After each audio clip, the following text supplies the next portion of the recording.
nossas emoções básicas. Então, o nosso subconsciente, ele tem uma linguagem emocional. O que determina como eu me comporto diante de uma situação é toda a estrutura emocional, a nossa programação mental que a gente tem no nosso subconsciente, que foi elaborada a partir das emoções. Sim. Sempre na primeira infância. Entendi. E aí... Na verdade... Pode falar. Na verdade, é bom lembrar o seguinte, que a maneira como eu me comporto diante da vida, diante do outro, diante das circunstâncias, passa por é como se a gente estivesse usando um óculos, onde essa lente é composta por toda a construção que a gente teve durante a nossa primeira infância. E muito mais do que isso. Existe, segundo o Rupert Sheldrake, uma nova ciência da vida, todo o campo morfogenético, que é a nossa ancestralidade, que a gente herda os padrões de comportamento, de hábitos. Então, a gente já vem para essa existência trazendo um padrão de comportamento do nosso sistema familiar. É como se fosse... Segundo a abordagem... É como se fosse... Nós trazemos também o DNA físico, né? Como, por exemplo, doenças e outras coisas, os potenciais. E também trazemos também, hoje a ciência está falando, que a gente traz também os padrões, como se fosse um DNA comportamental da sua geração, da sua família, que vem vindo lá da sua ancestralidade. E hoje já está tentando se provar essa situação. Exato. Então, esse é o campo morfogenético. É uma herança, só que é uma herança que vai além da cor do olho, da cor do cabelo, da cor da pele, enfim. É uma herança comportamental. Não sei se a gente pode falar comportamental, mas é uma herança de padrões familiares. Sim. Né? Então, essa lente, esse óculos, através do qual a gente interpreta a realidade, ele é constituído por toda essa carga morfogenética, mais a construção que a gente teve durante. Uma coisa interessante de se dizer, que eu tive agora em Salvador, numa formação em inteligência emocional e neurociência, que foi dito bem legal. A nossa rede neural primária, ela começa a ser construída a partir do primeiro mês de vida, de fecundação. Então, a partir do primeiro mês, você já está construindo essa rede neural primária, que são as informações emocionais que você está constituindo. E é em cima dessa rede neural primária que a gente vai construir a rede neural secundária na primeira infância. Então, olha que coisa séria que é uma construção emocional, a gestação, os padrões que a gente traz. Sim. Porque quando a gente está sendo gestado, a gente não sabe a diferença do que é a nossa mãe e do que é a gente, porque tem uma ligação física. Então, tudo que ela sente, eu interpreto como sendo eu sentindo. Então, é uma ligação muito intensa, muito física. E aí a gente pode falar que uma mãe, né, que está com o filho na barriga, que está ali passando por um estado de estresse emocional muito grande, vamos dizer assim, gritos de um pai, né, uma violência dentro de casa, até uma raiva em relação ao marido, uma raiva em relação a pessoas que acertam do seu ciclo de convivência, isso tudo no final, a criança lá dentro do ventre, ela tá ouvindo e tá associando aquela voz a todo aquele momento de desprazer que ela tá sentindo naquela situação, daquele desprazer da mãe que ela também tá sentindo. E ela tá criando padrões emocionais, porque muito mais do que ouvir, ela já está construindo os sentidos a partir do que a mãe sente. Então, essa carga emocional,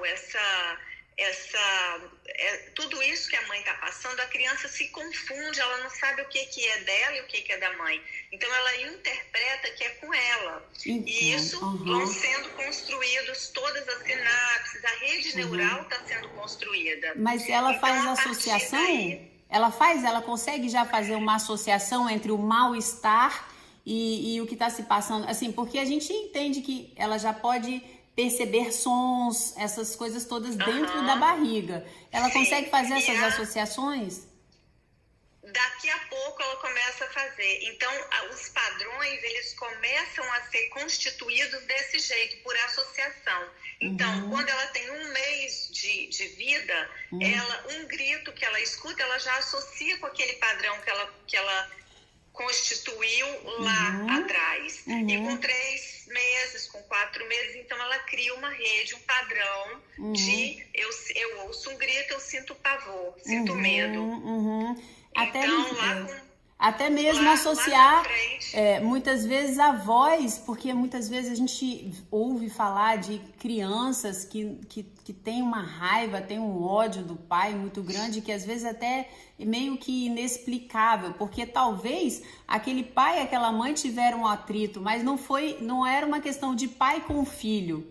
Entende? O problema estava na constituição homem e mulher casados, não filho-pai. E mesmo assim, aquela criança tem uma raiva muito grande, um ódio, uma rejeição muito grande àquele pai. Já acontecendo quando aquela criança estava totalmente ligada com a mãe. Não é?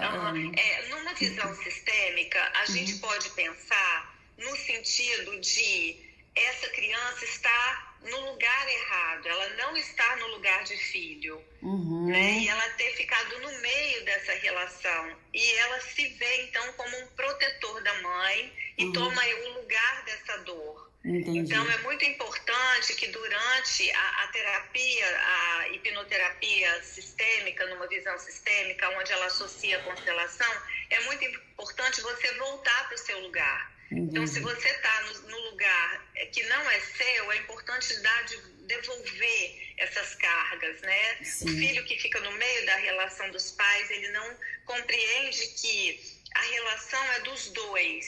Ele nunca vai perder esse lugar de filho, porque a criança, ela busca proteger aquele sistema de todo jeito. E, às vezes, a criança vai para esse lugar de dor por não compreender que ele não está responsável por aquele casal. Então, assim, em síntese, é muita coisa que já acontece dentro da barriga, né? No momento de que a criança... Coisa. E aí a gente, às vezes, tenta explicar por coisas muito superficiais, né? A gente tenta, às vezes...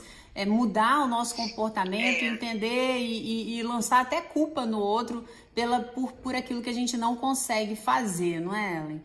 Sim. E aí... Durante os meus atendimentos, eu percebo muitos padrões que vêm a partir da gestação. Entendi. Muitos. Isso é muito comum. E deixa eu te perguntar uma coisa. E quando a gente percebe, pelo menos é o caminho que eu faço, né? A gente entende, eu acho que você faz esse caminho que a gente vai limpando toda aquela imagem, né? Uma vez eu tinha uma paciente que ela teve um problema ela presenciou o atropelamento da mãe e ela era criança e a mãe morreu ali na frente dela, atropelada por um caminhão de lixo.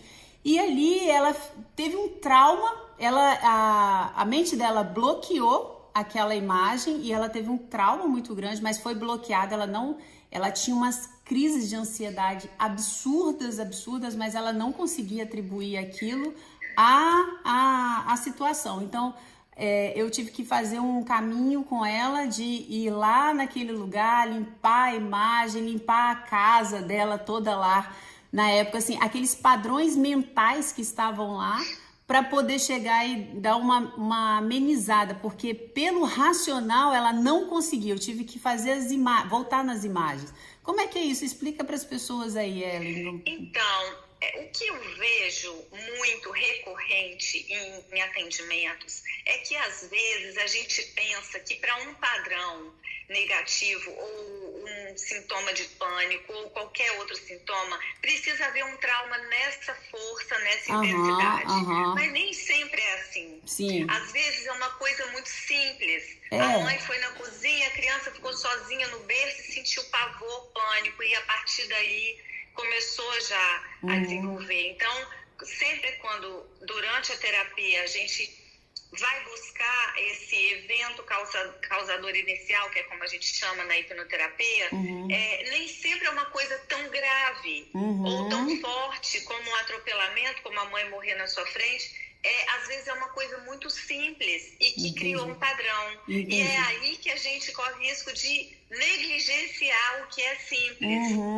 Porque o que é muito forte, a gente já sabe que é. Sim. Uma situação dessa precisa ser vista. Né? É natural que desencadeie um processo de perda, de luto, de dor, de medo. Mas uma coisa simples como você ficar no berço enquanto a mãe prepara a mamadeira, você não vai imaginar. Entendi. E nem sempre você vai compreender que aquilo foi no parto. Ou antes do parto, você se sentiu sufocado, com medo de não dar conta de nascer.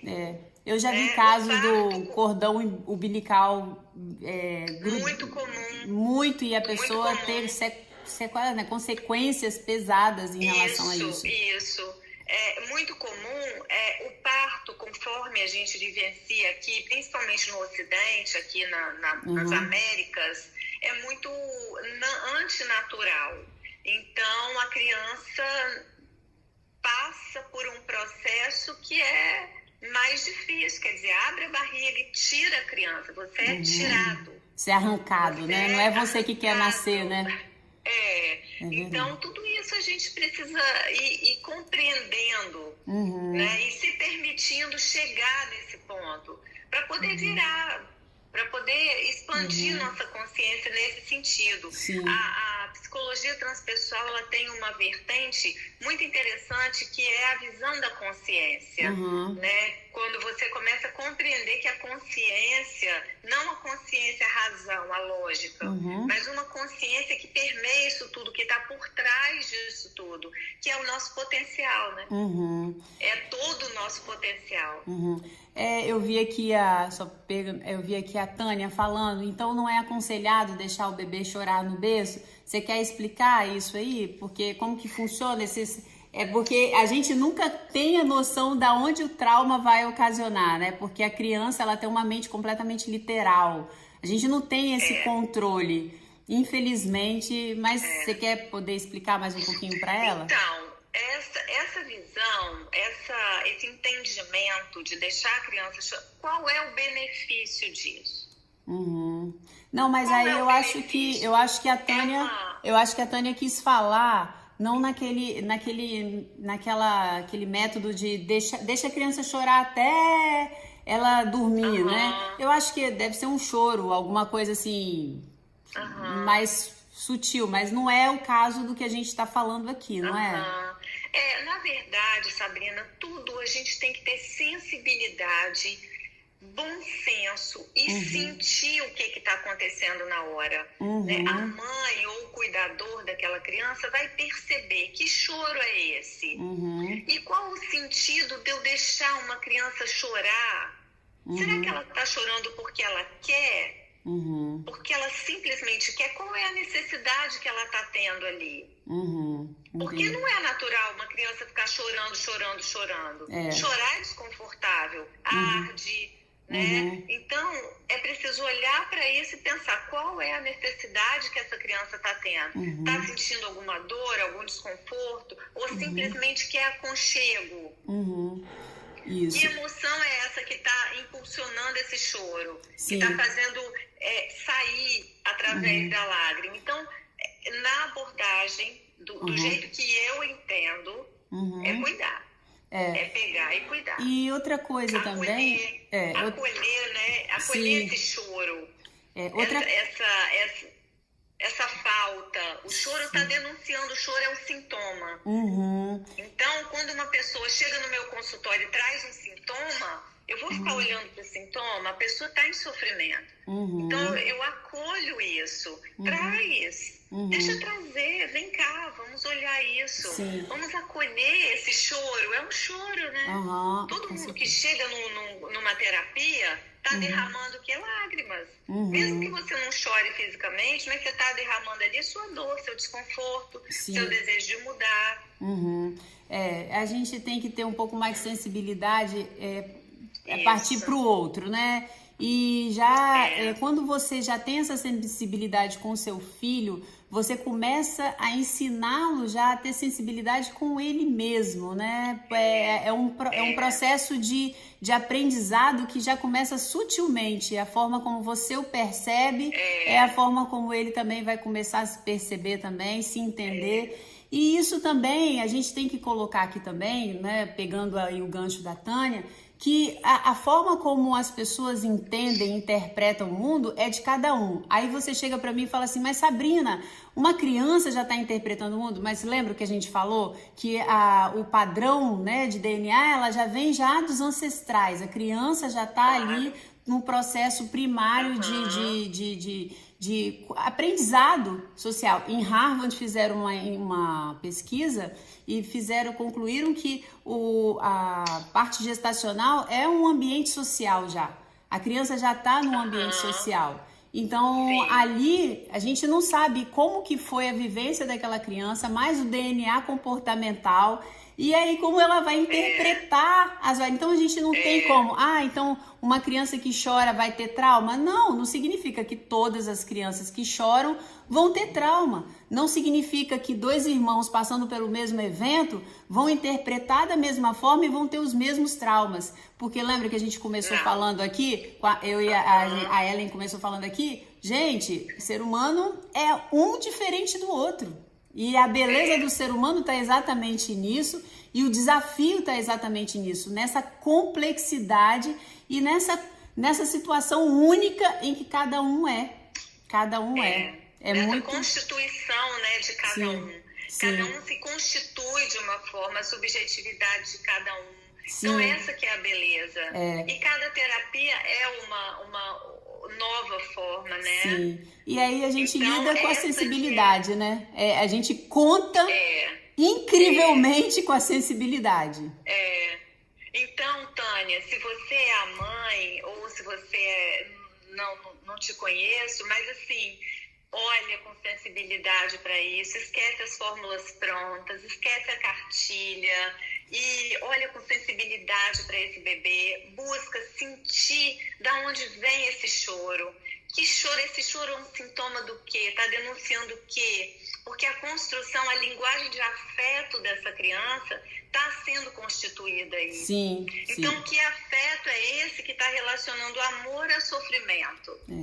E acaba... Como é que eu me relaciono com isso? Acaba gerando, a luz está apagando, acaba relacionando isso, no final das contas, com o comportamento final, né, da criança. Um choro é um comportamento. E aí a gente não sabe, já começa daí. Se você não liga para o comportamento do seu filho, se você não consegue prestar atenção, aí as coisas vão acabando. E assim... E, Sabrina, uma coisa interessante, né? A gente, enquanto mãe, como eu me comporto diante de um comportamento que me incomoda? Como eu me relaciono com esse choro, que é um momento também complicado para a mãe? É um desafio. Como eu vou entender isso? Principalmente se é uma mãe de primeira viagem. Como eu vou entender isso? Como eu vou lidar com a limitação que esse choro me impõe? Que às vezes eu não posso fazer nada. Às vezes eu já fiz tudo que eu sabia e não funcionou. Aquela impotência, né? Agora? A impotência. E isso é muito legal também, porque quando a gente está em consultório e o cliente chega, é importante também ele entender que você não é uma mágica, você não tem uma varinha de condão. Então, essa coisa de acolher, e chega um momento que você fala, eu também não sei mais o que fazer. Isso é muito lindo, porque quando eu não sei mais o que fazer, o próprio cliente tem o potencial dele, é ele que faz. É ele que faz. E a criança é assim também, ela que vai surgir. Às vezes, só o que ela precisa é um colo. É um colo, é um afeto, um abraço. E isso também acaba se dando em comportamentos que a gente tem hoje como adultos, em que você, no final, você tá vindo daquele choro daquela criança que queria um colo, um aconchego, né? E aí você fala assim, eu vi outro dia uma pessoa, mandaram, né? Eu tô fazendo uma pesquisa com a galera aí para ver quais são os anseios deles. E lendo essas pesquisas, uma pessoa falava assim, eu não sei, eu choro demais, tudo eu choro, eu não tenho controle sobre isso. E eu imagino o quanto, porque quando você chora e é criança, Ok, tá tudo bem, mas aí esse comportamento que era funcional, ele passa a ser disfuncional quando você se torna adulto. E você não consegue dar conta, porque já aconteceram os padrões neurais ali instalados e você fala assim, e aí, o que eu faço? Quando você quer atenção, você chora, E aí é a hora que a gente vai olhar e vai entender que esse choro tá lá atrás, né? Da criança que chorava e queria atenção e só tinha dessa forma a atenção da mãe. Faz todo sentido. Então, comportamento é algo que a gente expressa em relação a alguma coisa do ambiente ou do outro. É uma expressão consciente daquilo que está no subconsciente. Sim. Então, é uma expressão de algum padrão emocional. E eu venho trabalhando. Sabrina, pode olha falar. Um exemplo legal. Eu acho que eu já até falei isso com você em algum momento, mas eu acho esse exemplo que fica muito claro. Quando passa uma propaganda de pizza, o que move a gente a pegar o telefone e ligar é a fome que você relaciona, é o sentimento, não é... Você não vai racionalmente pegar o telefone e ligar para a pizzaria. Você sente a fome e aí o sentimento te faz ligar. O que te move é o sentimento. E pela razão, por isso que toda compra é emocional, né? Porque o que move o comportamento é a emoção. Sempre por isso que a emoção. A publicidade trabalha com o emocional. Eu gosto de lembrar que isso assim ficou muito marcado para mim, como a gente a emoção ela fixa o evento na gente. Quando você fala assim, qual é a propaganda de supermercado aí de oferta? Ninguém lembra. Agora, qual é a propaganda do meu primeiro sutiã? Quem é que lembra a propaganda do meu primeiro sutiã, gente? Dá uma... Gente, tem 40 anos quase? Não, deve ter uns 38 anos, deve ter. Eu quero saber aqui, quem lembra da propaganda do meu primeiro sutiã? Então, assim, são propagandas com um alto teor emocional muito grande e que elas fixam de uma forma tão grande que você carrega aquele evento com você pro resto da vida. E você fala assim, pô, como é que eu vou gravar uma propaganda de primeiro sutiã? Então, assim, então por isso que essas propagandas emocionais, com cargas emocionais, elas são tão desejadas, né, pelos comerciantes, né? Toda a estrutura capitalista, vamos dizer assim, já sabe disso há muito tempo e trabalha com isso. Na verdade, isso tudo é uma hipnose, porque a gente acaba sendo sugestionada a consumir certas coisas. A gente é sugestionada a nos comportar diante daquilo de certa maneira. Então, por que não a gente se apropriar disso, tomar posse disso para alterar de forma positiva o nosso comportamento, a nossa forma de ser? Isso aí. Né? Se apropriar disso, Sabrina, para ser mais saudável, para praticar esporte, para ter um estilo de vida cheio de saúde. Né? Então, a questão é essa, é a gente se apropriar dessas ferramentas de autoconhecimento, que vai passar pelo autoconhecimento. Não adianta querer se desvincular, né? Porque para você alterar comportamento e mudar a maneira como você vê o mundo, você precisa mudar a maneira como você se vê. E aí a gente cai no autoconhecimento. Então, assim, autoconhecimento é chave para mudança de mindset, de comportamentos, como a gente reage às coisas, né? Se eu sei como eu funciono, quanto mais eu me conheço, melhor eu tenho domínio, controle disso. Sim, com certeza. E é isso aí, pessoal. Olha, Ellen, adorei. A gente tá acabando o tempo. Eu olhei aqui, eu falei, nossa, eu já passei o tempo aqui. Passou rápido. Passou rápido. Gente, olha, eu vou falar que eu não conversei com a Ellen nem a ponta do iceberg aqui, tá? Nada. É muita coisa. Comportamento, porque o comportamento, eu vou falar assim, é o fim da fila. Já começa lá com o que você ouve, as crenças que vão formando, os padrões, né, de crenças, de convicção, as coisas que vão, os pensamentos, depois as emoções, e aí o puff, desencadeia no comportamento. Então é o fim da fila aí que eu tô conversando com a Ellen.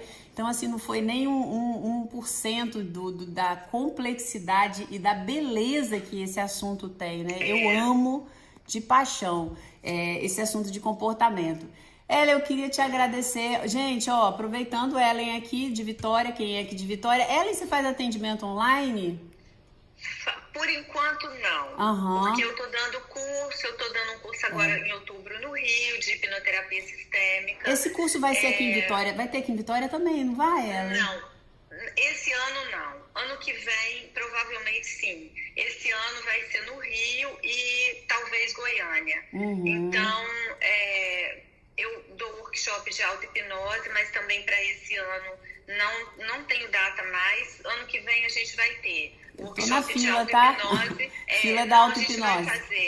Ano que vem a gente vai fazer, porque a auto-hipnose ela é um caminho muito bacana para a gente modelar, né, trazer, se apropriar desse recurso legal que é a hipnose. Sim, com certeza. Eu uso...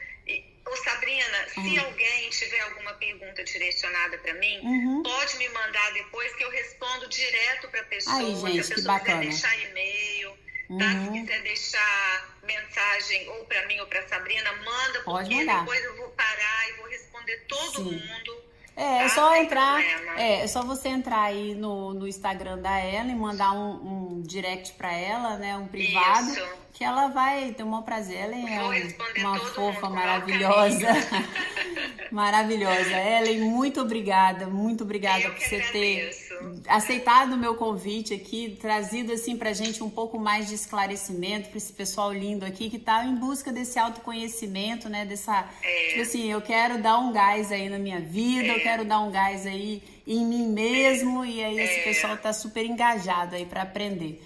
De qualquer forma, acho que semana que vem a gente vai se ver, né?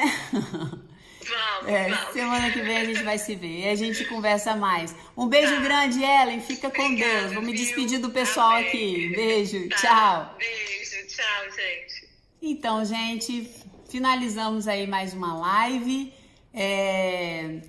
A Ellen entende o comportamento a partir do inconsciente, subconsciente, aí de acordo com a abordagem.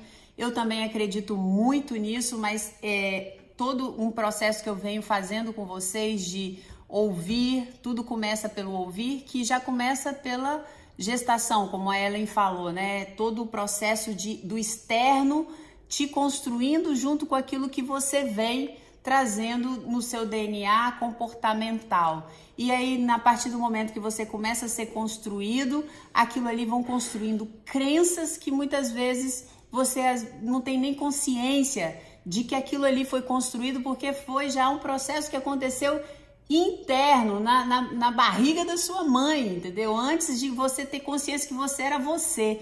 E aí as crenças são construídas a partir dali. Olha que loucura, gente. É muita loucura, não é? É muito doido. E aí você, a partir daquelas convicções que muitas vezes você não tem consciência, você vai formando o quê? Você vai formando os seus pensamentos. Gente, alguém pega o Instagram da Ellen, eu não lembro de cabeça, e coloca aqui pra mim, por favor, ou se a Ellen estiver aqui, Ellen, se você puder deixar aqui. Então você vai formando aquelas suas convicções, a partir dessas convicções vão acontecendo seus pensamentos. Então os seus pensamentos não são a sua verdade. Eles podem ser uma verdade de uma outra pessoa, mas não significam que seja verdade, entende? Então assim, uma verdade absoluta. Então nós precisamos rever. Obrigada, Gustavo, obrigada, Bianca, amores. A gente precisa rever essa questão das nossas crenças, porque tem coisas que realmente eu entendo, tem coisas que realmente a gente não dá conta. A gente não dá conta porque o seu consciente não consegue chegar lá. Então tem muitos caminhos que a gente pode fazer para poder entrar nesse inconsciente e trazer e desfazer aquelas situações, aquelas imagens fixadas que ficaram no seu inconsciente e que você não dá conta. É muito louco o negócio, né? Mas é por aí. Então, como eu falei o negócio do sutiã, que aquilo ali, aquela propaganda, independente do que você pensou, aquilo fixou em você. Aquilo foi, né? Fez uma imagem, fixou.